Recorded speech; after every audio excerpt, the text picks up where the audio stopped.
there is an interesting feature of this Zoom application by which the host can share almost all her responsibilities with another participant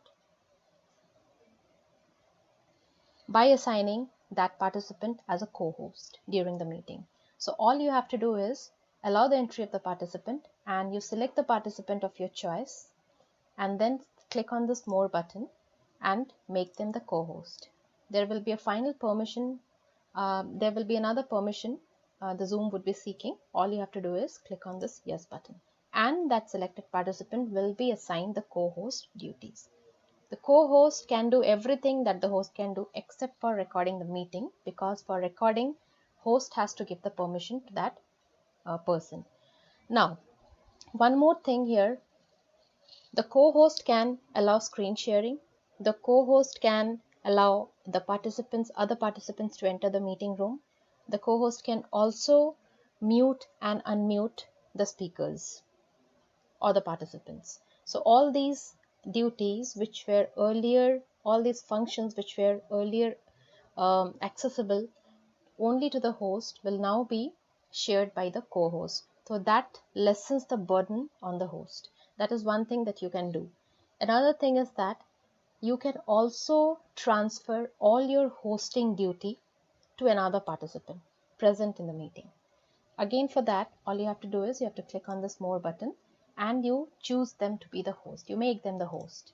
When you make them the host, Zoom will again ask you for a permission, and then if you click yes, it would be like you are no longer the host, rather the person that you have selected will be the host now. And so that person will now have full control of this licensed application, including the recording feature. And there is one more thing here regarding this recording feature. Any participant who wishes to record that event on their device can ask for permission from the host during the meeting, whether they can record it or not. There's a button available on the Zoom application of each and every participant. With the help of that, they can ask for permission from the host whether they can record the event or not. If the host can permit, that particular participant can choose to record. But that will again have an extra burden on the bandwidth. So try not to give such permission to any of the participants.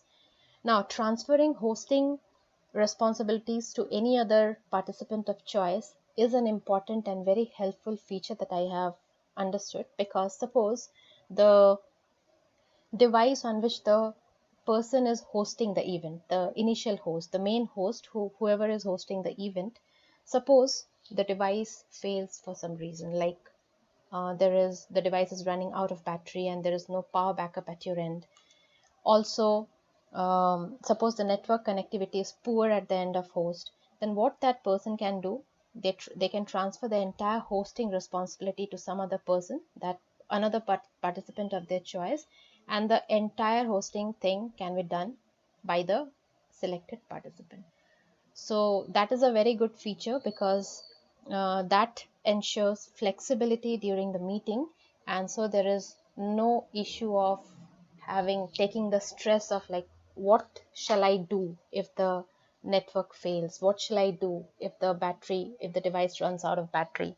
But you can simply transfer your hosting duty to a suitable colleague of your choice, a suitable participant of your choice, but you have to ensure that the person to whom you are transferring your hosting as well as co-hosting responsibilities should be sitting with a laptop or a personal computer, that is desktop PC. Such features of managing the entire meeting room, Zoom meeting room, as well as the live streaming features cannot be done effectively using a mobile phone or a tablet. So this is the only caution here, that whoever is hosting or co-hosting should be using a computer, should be using a laptop.